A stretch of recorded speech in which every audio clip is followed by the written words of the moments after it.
আমি এই মুহূর্তে দাঁড়িয়ে আছি রয়্যাল ইউনিয়নের টায়ার ফ্যাক্টরিতে, যেখানে পরিবেশ অধিদপ্তর থেকে ভেঙে ফেলা হচ্ছে অবৈধ টায়ার ফ্যাক্টরি, যেখান থেকে এই টায়ারের টায়ার উৎপাদনের সময় যে বিষাক্ত ধোঁয়া হয়, সেই ধোঁয়া থেকে এখানে আশেপাশে কৃষি জমি ক্ষতি হচ্ছে, যার ফলে এখানকার স্থানীয় সাংবাদিকরা বারবার নিউজ করার পরেও এখানে এই টায়ার ফ্যাক্টরিটি বন্ধ করা যাচ্ছিল না।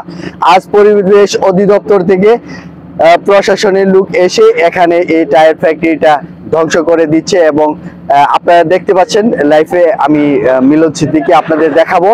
এখানে পাশে আরেকটি ইটভাটা আছে, যে ইটভাটাকে কিছুক্ষণ আগে ধ্বংস করে দিয়েছে। যার এই টায়ার ফ্যাক্টরি এবং ইটভাটার কারণে এলাকার এখানে কৃষি জমির বিষাক্ত হয়ে উঠছে, যেখানে হাজার হাজার টন এখানে ফসল উৎপাদন হয়, যে দিয়ে ঢাকা শহর থেকে শুরু করে বাংলাদেশের বিভিন্ন জেলাতে এই খাদ্যশস্য রপ্তানি হয় এবং এই খাদ্যশস্য দিয়ে আমরা চলি।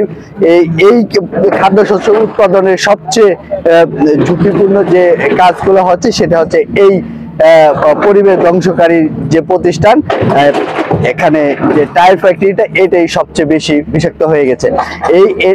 এই ফ্যাক্টরিটা বন্ধের জন্য ইতিপূর্বে কয়েকটি প্রতিবেদন করা হয়েছে, পত্রিকাও করা হয়েছে, টিভি চ্যানেলও করা হয়েছে। তারপরে প্রশাসনের থেকে বলছে যে এটি বন্ধ করে দেওয়া হবে, কিন্তু প্রশাসনের চোখের আড়ালে তারা তাদের কার্যক্রম চালিয়ে যাচ্ছে। আজকে সেই মুহূর্তে এখন এই পরিবেশ অধিদপ্তর থেকে এটি ধ্বংস করে দেওয়া হচ্ছে।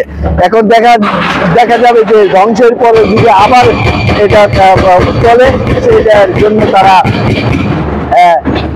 প্রশাসন ম্যানেজ করে, বা এখানকার মানুষের অভিযোগ যে এখানকার প্রশাসন ম্যানেজ করে তারা এই কার্য চালায়, যে ভবিষ্যতে জানি এই কার্য না চালাতে পারে, সেই জন্য তারা জোর দাবি জানিয়েছে।